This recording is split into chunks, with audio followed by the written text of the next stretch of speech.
The solution to the jam-packed day is to add wedges. What does that mean? That is little moments of white space wedged in between two things that without it would have been connected. So this could be you just finish one project and before you pick up the next, you put in a little 3-minute wedge.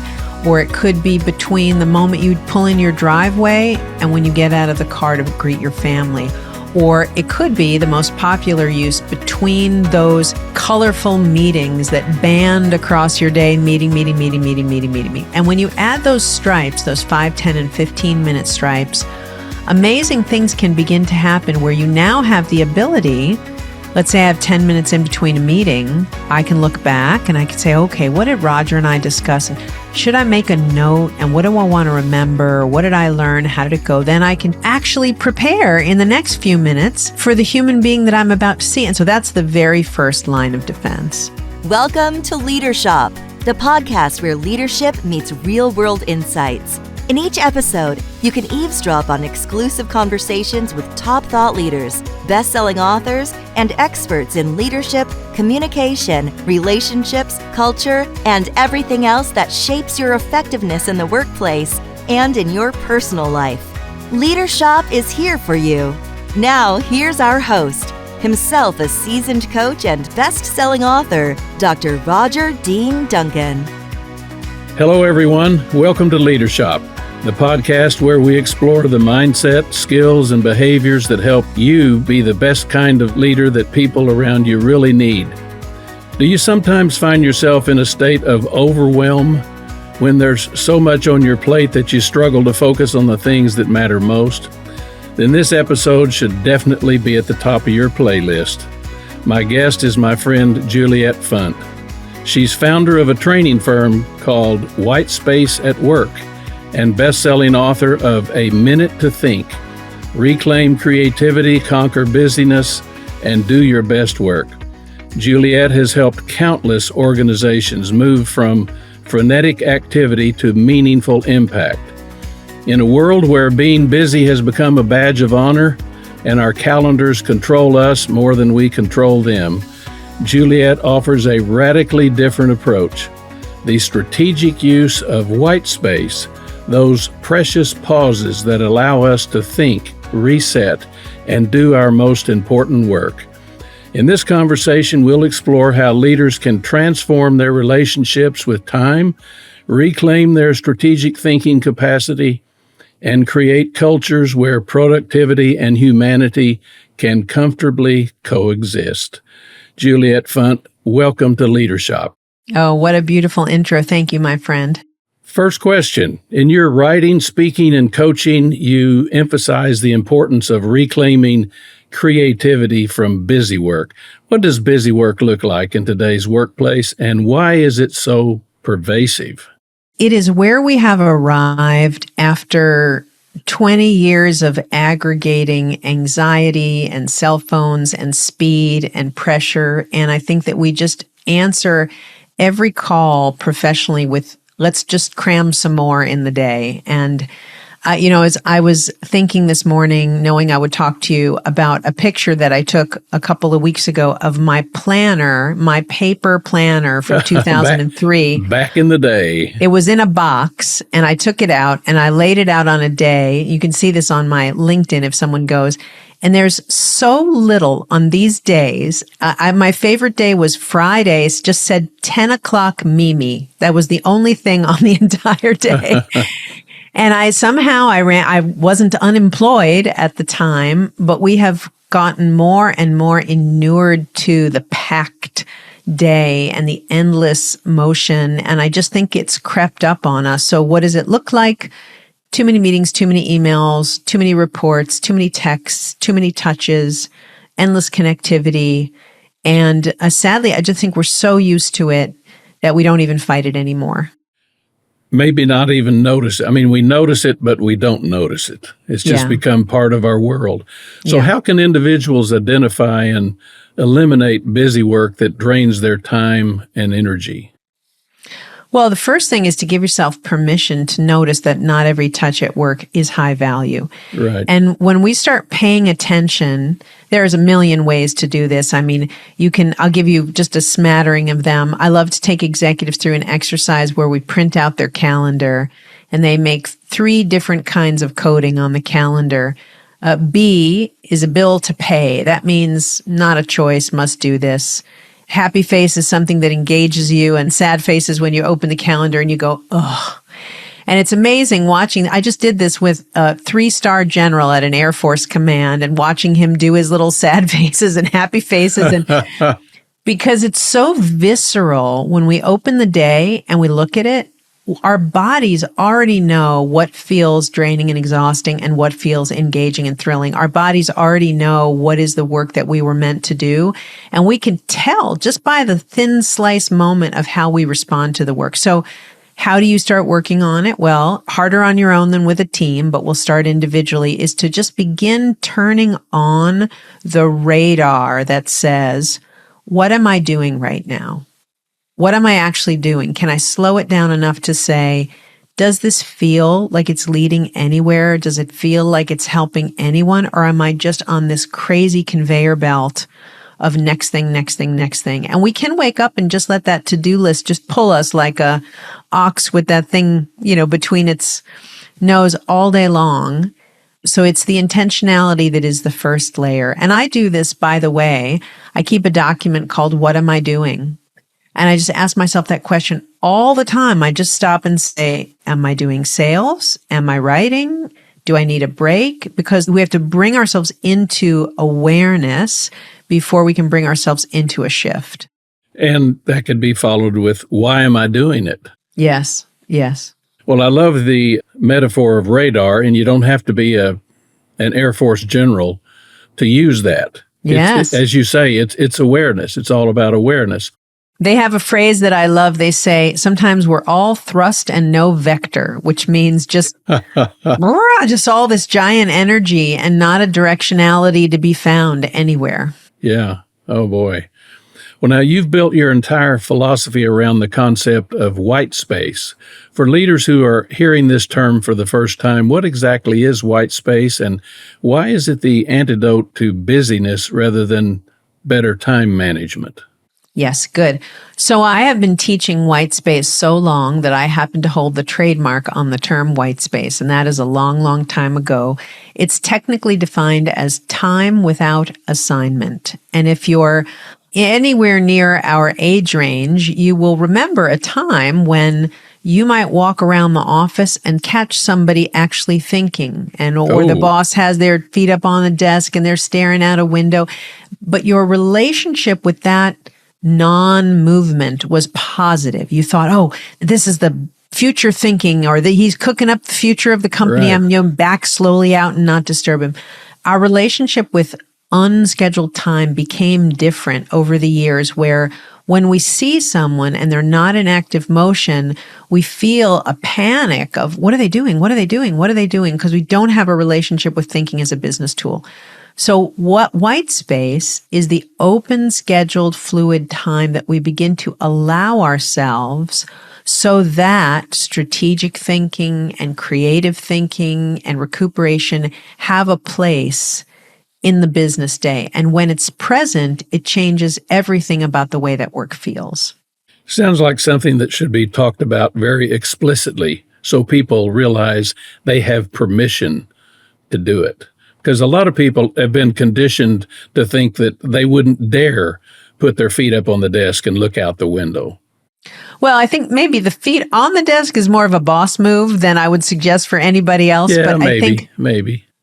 I'll tell you one of my favorite white space stories. So there's a guy named John. He's a security guard at a Fortune 200 company in Texas. And they have one objective. Their value statement is they want to file a lot of patents. That's what they like to do in their company. So it just so happens that of all the high-paid fancy people in the innovation department, that it is actually John, the security guard, who holds the record for submitting the most filed patents. And so I flew to Texas to interview him. And it is true that he was very smart and extremely creative, but he also had a secret weapon, which is, as a security guard, his job is 95% white space, because he's just sitting and waiting, making sure that nothing happens. 5% he, has prescribed things that he does, and he can cook and play and think. And so my favorite part of this story is that 2 different times to date, they have promoted him out of security and into the innovation department. And 2 different times now, he has demoted himself back to security, because as soon as they made him a corporate guy, they filled his day with corporate crap every second of the day. Right. And he lost his secret weapon, which was that time to think. So it's not only recuperative, it is the time in which decision-making improves, creativity sparks. It is one of the most important uses of time. And the MRI scan can affirm that. If you look at the brain and white space, there's all this colorful activity. It looks like nothing, but it's not. Yeah. Well, you talk about white space as something we need to wedge into our days. Why is it so hard for high achievers to give themselves permission to pause? It's an interesting one. When we see even 5 minutes open on a calendar, people report to me they feel almost a pathological push to fill that time. And so where did that start? I'm not psychologically qualified, but over the years, we started defining anything unscheduled as wasteful. And what's so interesting is if you actually survey people, we do this all the time in companies, about all the scheduled activities they have, and we ask them how much is wasteful, we see 10, 15, 25% of people's scheduled activities, emails, meetings, decks, report writing, described as they experience it as very wasteful, helping nobody, doing nothing, not good for the company at all. In fact, we built a tool I'll tell you about later that people can figure this out on their own, their actual scenario. So unscheduled became frightening. It became foreign to just look at a day and not have a lot on it. Even though, as I said in the beginning, I think that's the key to so much. Yeah. Guilt trip. Yes. What's your framework for helping people distinguish between urgent and important when in their world, everything feels urgent? Yes. Well, let's first teach the wedge, because you touched it, but we didn't teach it. And then I'll go to urgent and important. So the solution to the jam-packed day is to add wedges. What does that mean? That is little moments of white space wedged in between 2 things that without it would have been connected. So this could be you just finish one project and before you pick up the next, you put in a little 3-minute wedge. Or it could be between the moment you pull in your driveway and when you get out of the car to greet your family.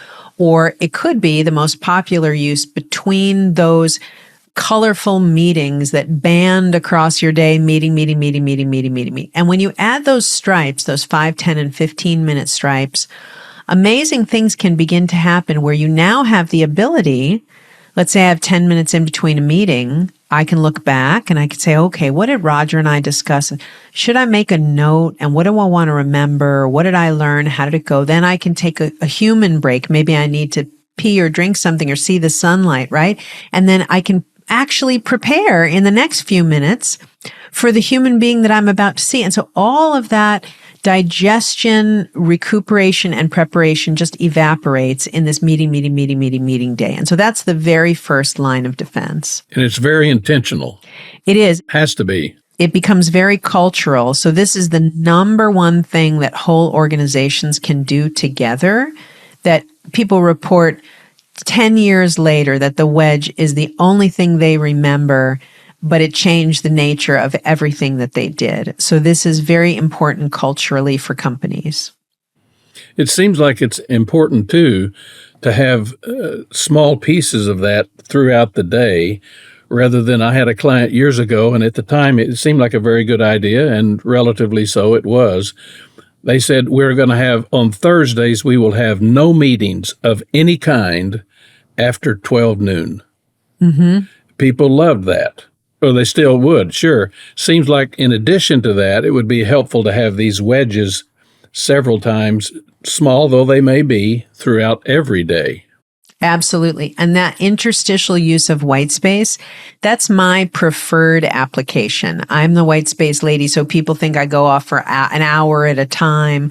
It's the 3 minutes here, the 5 minutes there, the 2 minutes here that really changes everything. I'll tell you a story about that Thursday that you mentioned.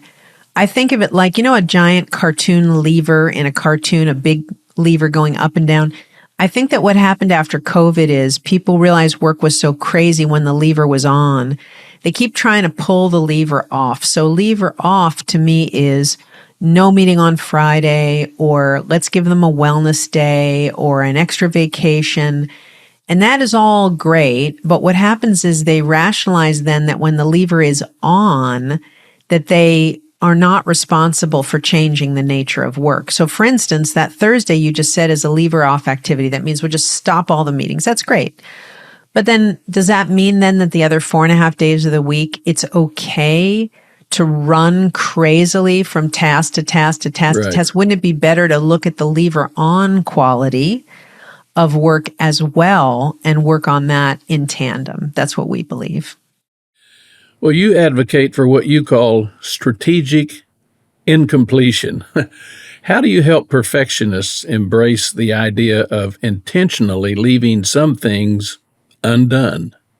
Yes, now we're stacking up our questions because we've also got the urgency question. So maybe I'll go in order. So the urgency, I just want to say real quick, and they can see this in the book. We have the phrase that we use, hallucinated urgency, and I think that urgency is made up everywhere because we have so much emotions and so much anxiety. And so you asked me about urgent versus important, and I just want to say that the most important thing is to begin to ask yourself, where's the urgency coming from? Because it's so frequent. I sat with an executive yesterday I was coaching, and he's launching a startup and he wants to exit. So he gave himself till December to do, these items that he wants to do. And he's so pressured and he's so tired. And I sat with him in a coffee shop and just said, you realize that if you gave yourself to the end of another quarter or two, you'd stretch the timeline and all of the urgency could calm itself a little bit.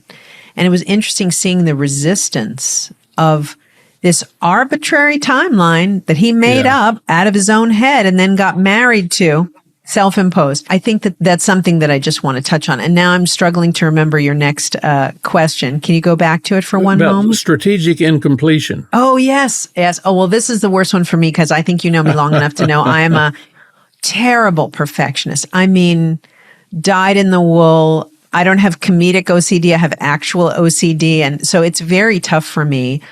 But so much of that loop closing that we enjoy doing is just recreational. So I'll give you an example. If you ask people what gives them the most pleasure on their phones, it is not great videos. It is not naughty things. It is deleting. It is deleting. We just feel so light, just deleting, getting things off of the phone. And that's an indicator.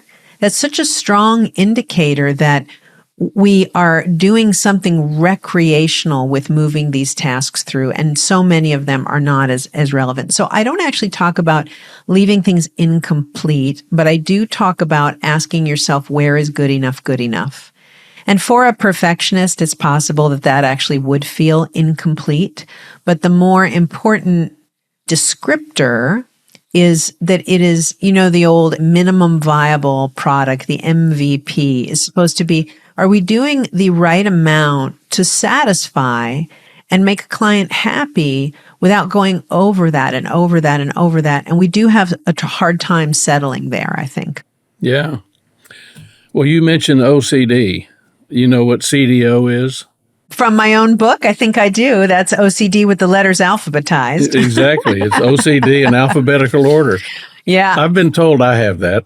Yes. I will tell you a joke, though. I told that joke for years and years and years before I realized that I actually did have it. Yeah. And it's a very misunderstood thing. People think that OCD, which is a specific diagnosed issue, is actually what's called OCD-based personality. And that can just be people who are fastidious. There are two different kinds, and it doesn't get enough draw in the media. One is a little bit more psychologically heavy than the other. But I think more and more we're all getting that edge because we're just pressed for so much detail all the time.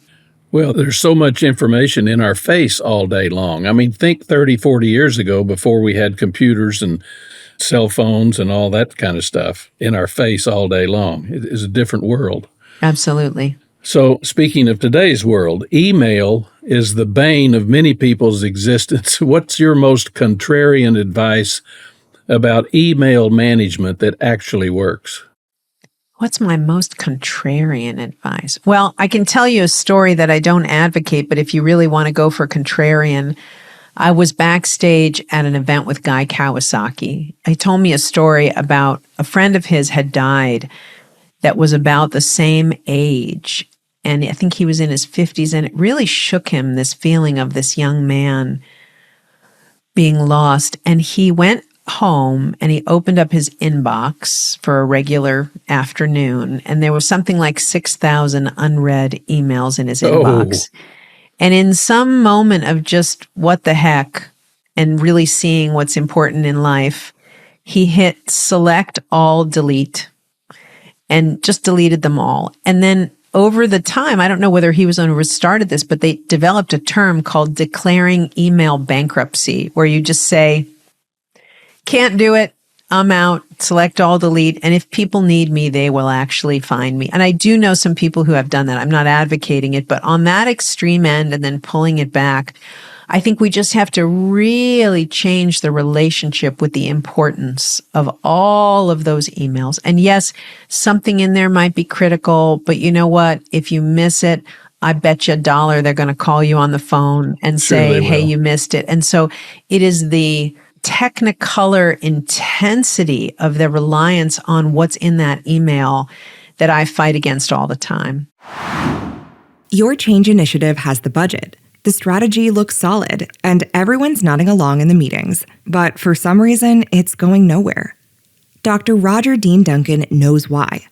After 40 years in the trenches with top business leaders, he knows that change fails when organizations lack the right foundations: trust, accountability, and real communication.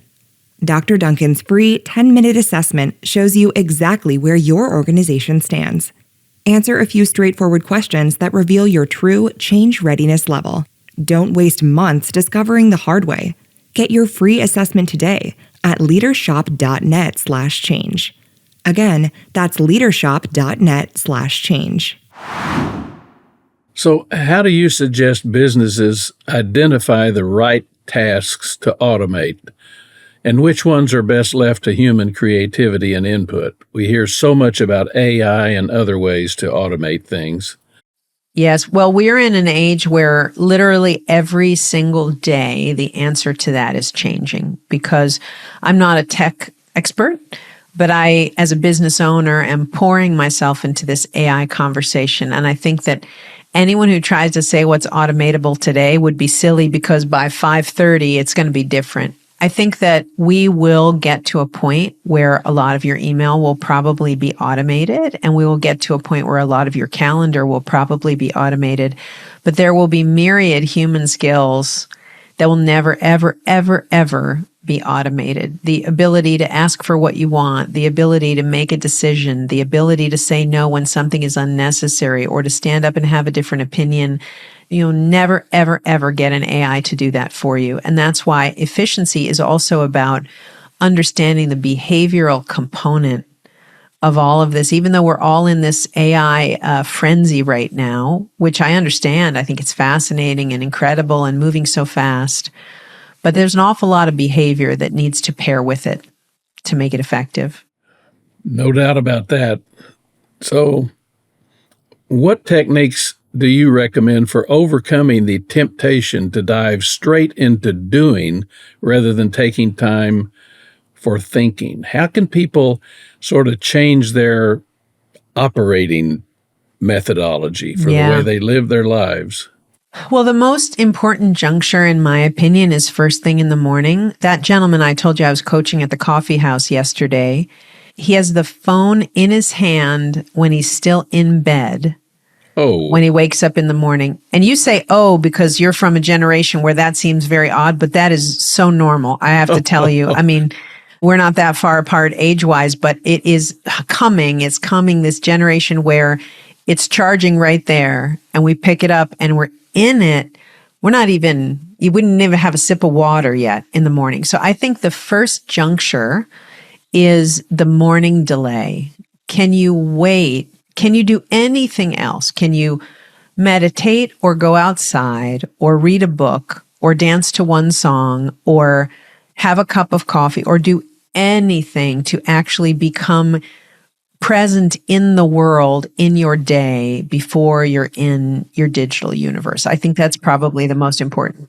technological intermittent fasting. Yes, right. Just don't let your device control you. And whatever's on your device, guess what? It's going to be there an hour from now. It'll still be there. Except for that your device was designed by brilliant people with infinite budgets to control you. So it isn't as easy as that. You know, in our family, I have 3 teenage boys that are 15, 18, and 20. 20 is in college and 18 will be leaving soon. And we do screen-free Sundays.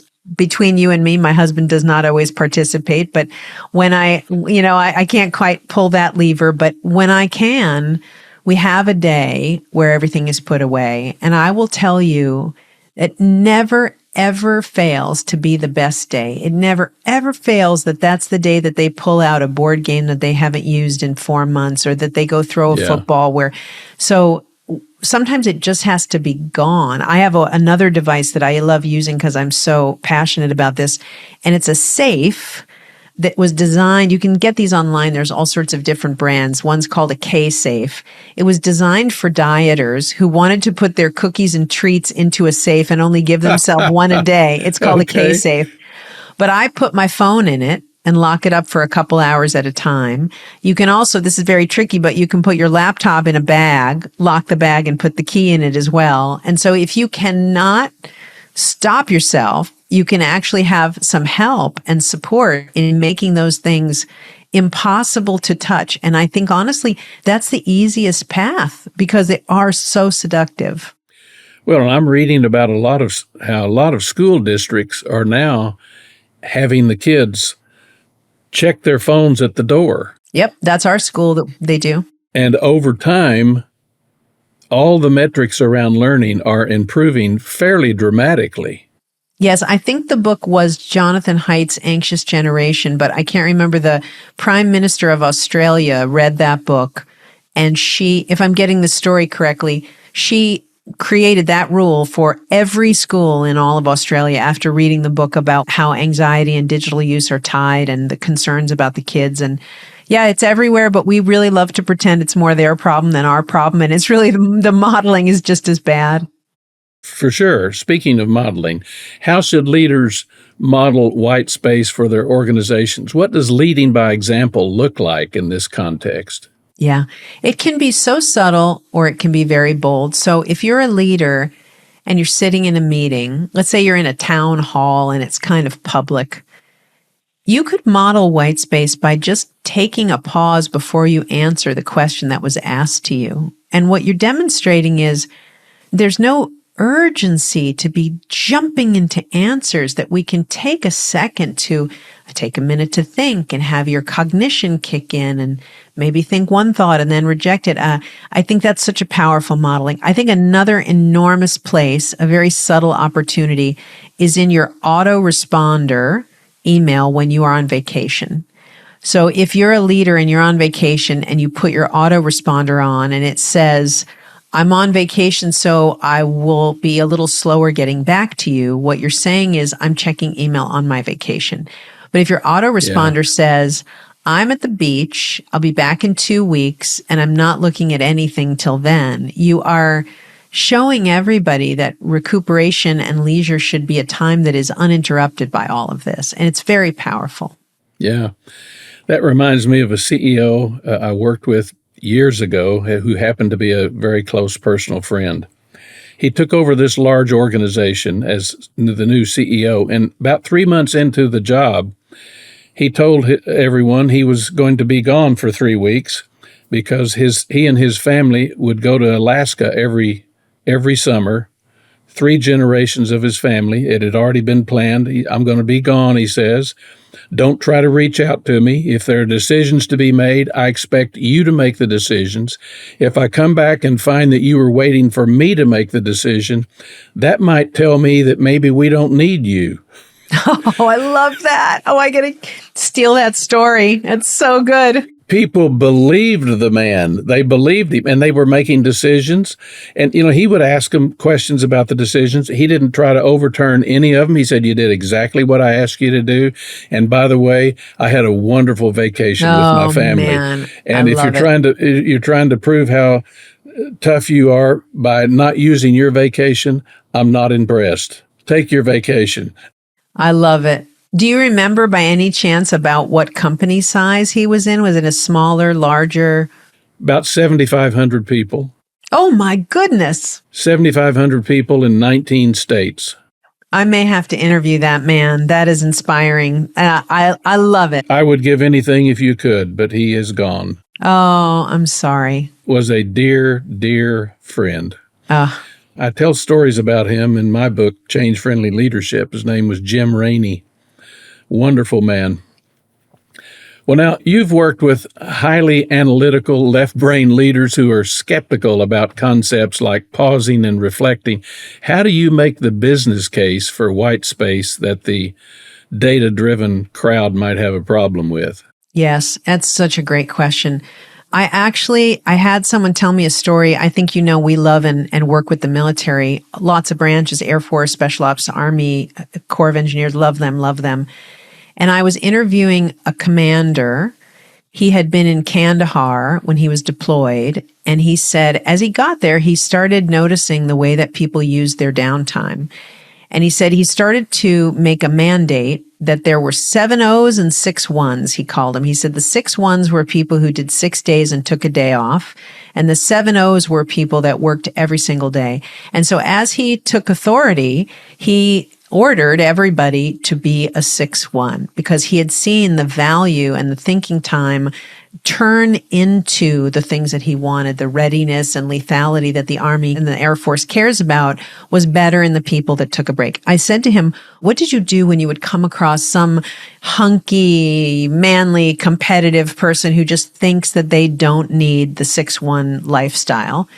And he said, I carried a picture around with me of our previous commander who was medevaced out of here because he worked himself into the hospital and he had a heart attack and they had to take him to, I have wonderful footage of this man talking about how this guy just put himself in the dust from working. So from a sustainability standpoint, I like to tell that story. From a creativity, competitive advantage story, I like to tell the John story of the security guard. So I think if you can give people an image of someone for whom spacious leadership led to great outcomes, then you win. If you want to go to the other metrics that matter, employee engagement, employee retention, people feeling that they have enough time for the meaningful, high-value work they were hired for, they all go up in organizations that create more white space. And they don't dread Mondays so much anymore. That's right. Because you're looking at that lever on quality of work. Yeah.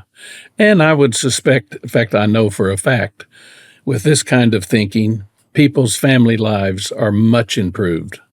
It's like if you get a dance step during the day and it's fast, you're going to dance that way at home too. And if you add those wedges in the day, I think you go home and you move and live in the same cadence. You start to slow it down. You notice things better. I do think that you bring white space home with you when you can learn it at work. And that's my favorite part of the work is that particular influence. Well, Juliet, what has building a business around the concept of white space taught you about practicing what you preach? How do you protect your own white space? I hear what you say about the cell phone-free Sundays. I think that's a great idea. What else do you do? Yeah, the reason I'm the white space lady is because by nature, I'm probably the worst at this. In the book, I say I'm the sickest rat in the experiment and that I am a anxious, high energy, crazed workaholic who, if left to my own devices, would never have any white space. So I think I maintain the focus in my career sometimes just because it helps me so much to feel the pressure of living that way. My favorite white space rituals are that I do try never to touch it first thing in the morning, no digital in the morning, screen-free Sundays for the family. I use interstitial wedges through every meeting. I don't ever do back-to-backs. And then once a year, at the retreat where I sort of plan the whole year, I do this ritualistic full hour of white space where I like to be somewhere if I can make a fire, that's a perk. And I sit there with a beverage and a legal pad and a pen, and I set a timer for an hour. And I never start the year without a full hour of white space to just really think about what should this be? And there are so many choices, and where do I want to put my energy? The last one I will say is that when I am listening to any audiobook or podcast or learning, I'm constantly pausing it to allow space to then personalize and ingest. And then I press play, and then I personalize and ingest. And I think that learning white space has become a really big part of my practice because I don't think you can just be ingesting all the time. I think you have to ingest and then apply and ingest and then apply. So that's another example for you. Excellent. Well, one final question. If you could get every leader to change just one habit or belief about how they spend their time, what would it be and why? Oh, it's such a well-phrased question. I think I would have to go with the wedge. I think I would have to go with the idea that they have to fill all the time, all day long, that if they could just sacrifice those little white stripes, how much that would help the people around them. I think that would probably be where I throw down. Makes a world of sense to me. Juliet Funt, thank you so much for joining us on LeaderSHOP. This conversation has been a masterclass in rethinking our relationship with time, productivity, and what actually constitutes valuable work. Juliet's message that the space between our activities is just as important as the activities themselves is one that every leader needs to hear, especially at a time where busyness has become a form of currency and constant motion is often mistaken for progress. For our listeners who are feeling the weight of overload, who are tired of feeling like they're always behind, or who lead teams that are running on fumes, I hope this conversation serves as both permission and a roadmap to do something radically different. Juliet's book is titled A Minute to Think. To learn more about Juliet's work, go to jfgcanhelp.com. That's JFG for Juliet Funt Group, jfgcanhelp.com. Now, Juliet, you have a tool that helps people assess where they are with everything we've been talking about. Please tell us about it. Yes. Oh, this is a fun one. So we were talking about all the wasteful emails and meetings and decks and reports, but there's a phenomenal cost to that, to leaders and to employers. We call it wasted payroll. So if they go to wastedpayroll.com, they can take under 5 minutes and they can calculate their own company's waste in dollars, which is the motivating factor that will then help them hopefully galvanize the ideas around them to make people want to change. I look forward to trying that myself. Give it a try. To our listeners, I say, if you found this episode valuable, please share it with your team, your network, or anyone else who's ready to lead a more productive life without feeling like they're always trying to push water uphill with a rake. And be sure to leave a review of our podcast. Even a single sentence fuels the algorithms that promote the great content that the LeaderSHOP podcast provides. And for free resources to help you in your leadership journey, go to LeaderSHOP.net. That's LeaderSHOP.net. Thanks again for joining us. Until next time, stay safe, be happy, and spread good cheer wherever you go. For LeaderSHOP, I'm Rodger Dean Duncan.